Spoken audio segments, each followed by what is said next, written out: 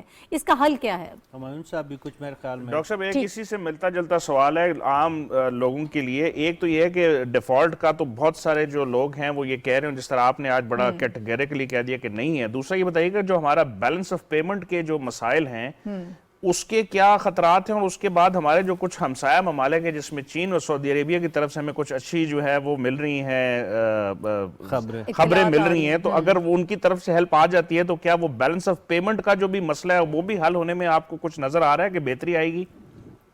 جی اصل سوال سمجھتا ہوں یہ کہ جو ابھی آپ کے حوالے سے میں نے کرنسی کا بیلنس آف پیمنٹ جب خراب ہو جاتا ہے اس کے نتیجے کرنسی کا امداد جو پاکستان میں دیکھ رہے ہیں. حل جو ہے دیکھیے پچھلے 25-30 سالوں سے ہم غلطیاں کر رہے ہیں اور اس کے نتیجے میں آج ہم یہاں کھڑے ہیں. اس کا کوئی فوری حل نہیں نکل سکتا. فوری حل جو ہے جو امیڈیٹ ضرورت ہے وہ یہ ہے کہ ہمیں کسی بھی صورت IMF کے پروگرام میں واپس جانا ہو. آپ نے آپ نے سعودی عربیہ کا ذکر کیا. ہماری جو تاریخ ہے ابھی زیادہ پرانی تاریخ نہیں مجھے بتاتی ہے کہ چاہے وہ چائنا ہو چاہے وہ سعودی عربیہ ہو وہ ہمیں خود سے یہ مشورہ دیتے ہیں کہ آپ IMF کے پروگرام کا حصہ بنیں اور اس کے بننے کے بعد پھر ہم آپ کی مدد جو ہے وہ کرنے میں کرنا شروع کریں. تو پہلی سٹیج تو یہ ہے کہ IMF کا حصہ بننا میں سمجھتا ہوں کہ نہایت ضروری ہے. اس کے بعد یہ باقی چیزیں جو ہے یہ سامنے آ سکتی ہیں. حکومت کی طرف سے میں سمجھتا ہوں جو کمزوری اس وقت نظر آ رہی ہے کہ وہ امید تو ضرور دلاتے ہیں, وہ تسلی بھی دیتے ہیں. آپ نے خبروں کا ذکر کیا, شاید خبریں بھی آتی ہیں, لیکن ایک ٹھوس قسم کا نقشہ حکمت عملی ہمیں یہاں پہ خواہش اور امید اور ایک حکمت عملی میں تفریق کرنی. حکمت عملی سامنے نہیں آ رہی, وہ جس کو میپ کہتے ہیں وہ حکومت کی طرف سے سامنے آنا. ٹھیک ہے, وہ بہت ضروری ہے. بہت شکریہ. ڈاکٹر فرخ سلیم صاحب ہمارے ساتھ موجود تھے, ماہر معیشت. حفیظ صاحب اس وقت گورنمنٹ جو اقدامات کر رہی ہے ویسے آج اناؤنس کیا ہے, انہوں نے کہا کہ ہم بہت جلد عوام کو اعتماد میں لیں گے, سارا بیک گراؤنڈ ان کو سمجھائیں گے اور یہ بتائیں گے کہ ہم کیا کرنے جا رہے ہیں. یہ بہت ضروری ہے. آپ جو اس وقت کوششیں کی جا رہی ہیں ان ایفرٹس کو کیسے دیکھتے ہیں, اور جو اوور آل اس وقت سچویشن بنا دی گئی ہے, جو شور شرابہ کیا جا رہا ہے, غلط خبریں بھی جو ہیں پھیلائی جا رہی ہیں, اس کو کیسے دیکھ رہے ہیں آپ؟ دیکھیں ناہید مسئلے تو ہیں معیشت کے حوالے سے, اور اس حکومت نے جن حالات میں اقتدار سنبھالی وہ اس وقت تو مزید خطرات اور خدشات زیادہ تھے, اور سابق وزیر اعظم دہائیاں دیتے رہے کہ پاکستان خدا نخواستہ سری لنکا کی طرح ڈیفالٹ کر جائے گا. لیکن ماہرین معیشت جو ڈاکٹر فرخ سلیم صاحب کی اپنی ایک اتھارٹی ہے اس حوالے سے, ان کا بھی یہی کہنا ہے, اور حکومت بھی اس حوالے سے پوری امید بھی ہے اور پر اعتماد بھی ہے کہ انشاءاللہ پاکستان کبھی بھی ڈیفالٹ نہیں کرے گا. لیکن معاشی مسائل جو ہے وہ اسحاق ڈار صاحب بھی تسلیم کر رہے ہیں, وہ شہباز شریف صاحب بھی اس پہ غور کر رہے ہیں, اور لندن میں بیٹھے ہوئے نواز شریف صاحب کو بھی اس حوالے سے تشویش ہے. آج ہم نے دیکھا ہے کہ وزیر اعظم صاحب نے بذات خود اس مسئلے میں خود انوالو ہو کے معاشی مسائل کو دیکھنے کا, ابھی براہ راست وہ خود ان چیزوں کو دیکھ رہے ہیں, اور اپنی معاشی ٹیم کو سامنے بٹھا کے انہوں نے کچھ فیصلے ضرور لیے ہوں گے, چونکہ ان کا آج بہت ہی مصروف دن تھا. تاجک صدر آئے تھے اور اس کے علاوہ بھی ان کی مصروفیت بہت زیادہ تھی, لیکن اس کے باوجود انہوں نے اس میٹنگ کا انعقاد کیا ہے. اور ہم یہی امید کرتے ہیں کہ جس طرح پر اعتماد ہے وزیر اعظم صاحب اور اسحاق ڈار صاحب, تو یہ کرائسس وقتی ہوں گے. کل جو اقدامات ہوئے تھے, پرسوں جو اقدامات ہوئے تھے, یعنی جو اس وقت جو سب سے بڑا ہمیں مسئلہ نظر آتا ہے, اور عمران خان صاحب جو بار بار جس جانب اشارہ کر رہے ہیں, یعنی ڈالر کی پرائس کے حوالے سے جو بار بار بات کی جا رہی ہے, بیلنس آف پیمنٹس کے حوالے سے جو بات کی جا رہی ہے, یا ایکسپورٹ امپورٹ میں جو ہمارا فرق ہے, تفاوت ہے, بیلنس نہیں ہے اس میں, وہ ان چیزوں کی طرف جو اشارے کیے جا رہے ہیں، تو اس حوالے سے حکومتی اقدامات کے نتیجے میں آج ہم نے دیکھ لیا کہ اسٹاک مارکیٹ میں بھی تھوڑی بہت بہتری آئی تھی، اور جو ڈالر کی جو روپے کی گراوٹ کا ایک سلسلہ تھا، آج بھی اس میں تھوڑا سا اس میں ہم نے تحمل کا ایک اشارہ ہم نے دیکھا تھا، یعنی ڈالر کی قیمت آج بڑی نہیں ہے، تھوڑی بہت کم ہوئی ہے، لیکن ابھی اس کے حوالے سے اقدامات بہت زیادہ کرنے ہیں۔ بہت ساری چیزیں جو آج اسحاق ڈار صاحب نے ایک سیمینار سے خطاب کے دوران بھی کہا کہ ہمیں سبسڈیز گورنمنٹ نہیں چاہتی کہ مکمل طور پر وڈرال کرے، ٹارگیٹڈ سبسڈیز جو ہے اس پہ حکومت قائم ہے اپنے وعدے پہ، لیکن مسائل موجود ہے، آئی ایم ایف کا دباؤ جو ہے وہ بھی اپنی جگہ پہ موجود ہے، سیاسی انتشار کی وجہ سے بھی حکومت کو جو ہے سانس لینے کا موقع نہیں مل رہا، تو یہ تمام عوامل حکومت کے لیے ایک چیلنج ہے، اور یہی ایک قیادت کا امتحان کا اصل جو مرحلہ ہوتا ہے۔ اب ہم نے یہ دیکھنا ہے کہ آنے والے دنوں میں معاشی مسائل کو کس طریقے سے اور کس حد تک حکومت کم کرنے میں کامیاب ہوتی ہے۔ ٹھیک ہے ہمایوں صاحب، اس پر بھی اگر آپ اپنی رائے دینا چاہیں تو ضرور دیں۔ اس کے ساتھ ساتھ جو پولیٹیکل اس وقت ہمیں سچویشن بنتی ہوئی نظر آ رہی ہے، وقت کی تھوڑی قلت ہے، میں چاہتی ہوں میں اس کو بھی ہم بیسیکلی اس کو شامل کر لیں۔ مکس کر کے جو آپ کو جو ہے نا، میرا جواب یہ ہوگا کہ جس وقت یہ جو موجودہ سیٹ اپ ہے جب یہ آیا، اگر میں ایک پولیٹیکل ایکٹر ہوتا تو میں کبھی بھی نہ چاہتا کہ میں اس وقت جس حالات میں پاکستان تھا اس میں آ کے اس کی باغ دوڑ لوں۔ اس کی ریزن سامنے تھی، ہم نے 3 سال 7 مہینوں کی جو اکنامک پروگرس تھی، باوجود اس کے کہ وہ انہوں نے بہت زیادہ جو ہے وہ آ کے بتایا کہ میں نے یہ کر دیا، لیکن ہم نے دیکھا کہ جو ہماری ہسٹری کے جو قرضے تھے جو پچھلے 60 سالوں میں نہیں تھے، جو پچھلے 4 سالوں میں لیے وہ ڈبل تھے، پھر آپ نے اس کا جواب جو دینا ہے، اس کی ادائیگی کرنی تھی، وہ اب آہستہ آہستہ آنا شروع ہوگی۔ پھر آپ کا جو ایک اور دوسرا بڑا مسئلہ تھا وہ یہ تھا کہ آپ نے جیو پالیٹکس کے اندر آپ ایک ایسے اس کے اندر گھیرے ہوئے تھے جس میں 15 اگست پچھلے سال افغانستان کا واقعہ ہوا، انٹرنیشنل کمیونٹی ساری چلے گی، آپ کے اوپر نہ صرف اپنی عوام بلکہ آپ کے اوپر افغانستان کی عوام کو ہیلپ کرنے کی بھی ذمہ واری تھی۔ اس کے ساتھ ساتھ انڈیا نے ایک پورا آپ کو انسرکل کیا ہوا تھا ہر اس میں۔ اس ٹائم کے اندر ایک گورنمنٹ نے آ کے ایک کوشش کی، اب اس کوشش کو سسٹین کرنے کے لیے ضرورت کیا تھی؟ چارٹر آف اکانومی کی، وہ بالکل نظر نہیں آئی۔ ایک پولیٹیکل انسٹیبلٹی جو شروع ہوئی جب سے وہ نو کانفیڈنس موشن کی وجہ سے نکلے، وہ اب تک جاری ہے۔ بالکل اب اور اس کے سونے پہ سہاگا یہ ہو رہا ہے کہ وہ ایک بڑی پولیٹیکل پارٹی کے لیڈر ہو کے ایسی ساری جو ان کی پچھلی پالیسیز تھیں اس کی ناکامی کے بعد اب وہ اکانومی کو ہٹ کرنے پہ لگے ہوئے ہیں، فارن پالیسی کو ہٹ کرنے پہ لگے ہوئے ہیں۔ میں آپ کو کٹ کری ہوں، ذرا اس کو بھی تھوڑا سا آپ ایڈریس کر لیجئے گا۔ اسحاق ڈار صاحب نے یہ آج بھی کہا ہے کہ ملک کی معیشت کو سیاست سے الگ کرنا ہوگا، یہ بات ہم ہمیشہ سے کرتے آئے ہیں۔ انہوں نے پچھلے بہت سے دنوں سے وہ کوششیں بھی کر رہے تھے، ڈاکٹر عارف الوی صاحب سے ان کی ملاقاتیں بھی ہو رہی تھیں، لیکن لگتا ہے کہ کچھ اس معاملے میں پیش رفت ہوئی نہیں ہے۔ پاکستان کا جو تیار نہیں وہ تیار تو خیر ہے ہی نہیں، وہ اس کو خراب کرنے کی جو وہ کوششیں کر رہے ہیں، وہ اس سے تھوڑا سا ان کو پیچھے ہٹنا پڑے گا۔ اس کی ریزن یہ ہے کہ ایک تو یہ جو میں نے اکنامک ڈیپریویشن، اکنامک مس مینجمنٹ، اکنامک کیٹاسٹرفی جس کے اوپر ہم ہیں اس کا ذکر کیا، اس کے ساتھ جو ہمارے ساتھ اس سے بڑی جو ناگہانی آفت ہوئی وہ سیلاب آئے، انہوں نے اس کو اور کمپاؤنڈ کیا۔ پھر دنیا کے اندر جو ایک انفلیشن کا تھا، جو ویلیو چین ایڈیشن جو ڈسٹرپٹ ہوئی، سپلائی چین ایڈیشن ان کا ہوا، اس سب کے ساتھ پاکستان ایک ایسے مسائل کے اندر گھر گیا۔ اب اس سے نکلنے میں ایک پارٹی کچھ نہیں کر سکتی، دو نہیں، جب تک سارے مل کے، اب چونکہ آپ فیڈریشن ہیں، پنجاب کے وزرائے اعلیٰ، پنجاب کے جو وہ ہیں، کے پی کے ہیں، آزاد کشمیر میں، گلگت بلتستان، وہ ایک اپنی اپنی جو ہے لیفٹ سے رائٹ پہ، آپ جب تک کنسرٹڈ ایفرٹ مل کے نہیں کریں گے آپ نہیں نکل سکتے۔ تو یہ جو موجودہ حکومت کا بھی صافی صاحب تھوڑے سے آپٹیمسٹک تھے، میں ابھی بھی پیسمسٹ ہوں، کیونکہ ان کو کام نہیں کرنے دیا جائے گا، وہ ہمیں نظر آ رہا ہے۔ تو یہ جو اب ہم امید کر رہے ہیں، اس کو ہم نے تھوڑا ریئلسٹک ہو کے دیکھنا ہے کہ جو حکومت کوشش کر رہی ہے اس کو ہر چینل کے اوپر اس کو ڈسرپٹ کیا جا رہا ہے۔ بالکل، تو یہ جو مرضی کر رہے ہیں، یہ کوشش پوری کامیاب نہیں ہو سکتی جب تک سارے اکٹھے نہیں ہوں گے۔ تو یہ جو اب ہمیں پازیٹیو جو خبریں کچھ آ رہی ہیں، یہ آج ڈالر نہیں بڑھا تو کچھ نہیں ہوا، کل اچانک بڑھ جائے گا، کیونکہ آپ کا ایک 3 صوبے جو ہیں آپ کے خلاف جو ہے وہ فیڈرل گورنمنٹ کو روک رہے ہیں۔ آپ نے سی پیک کے جو پروجیکٹس ہیں ان کو آپ نے نہیں چلنے دینا، آپ نے مختلف موقعوں کے اوپر جو ہے پولیٹیکل انسٹیبلٹی بنانی ہے، تو وہ آپ کیسے آگے جائیں گے جب تک آپ اکٹھے نہیں ہوں گے؟ تو جو ڈار صاحب نے آج کہا، جب تک سیاست اور اکانومی کو فی الحال at least for next 1.5 years اس کو دور نہیں کریں ویسے بھی گے علیحدہ آپ رکھنا نہیں چاہیے. نکل آپ سکتے اکانومی پہ سب اکٹھے ہو کر اس بیٹھے. chaos سے آپ نہیں نکل سکتے. سیاست کو ہمیشہ سے علیحدہ ہونا چاہیے. صافی صاحب اس حوالے سے کوششیں تو بہت کی ہیں اسحاق ڈار صاحب نے, لیکن وہ لگ رہا ہے کہ کوئی اس میں کامیابی نہیں ہوئی ہے. دوسری طرف سے تو یہی کہا جا رہا ہے کہ اکانومی بھی اسی وقت بہتر ہوگی جب آپ الیکشن کی ڈیٹ اناؤنس کر دیں گے.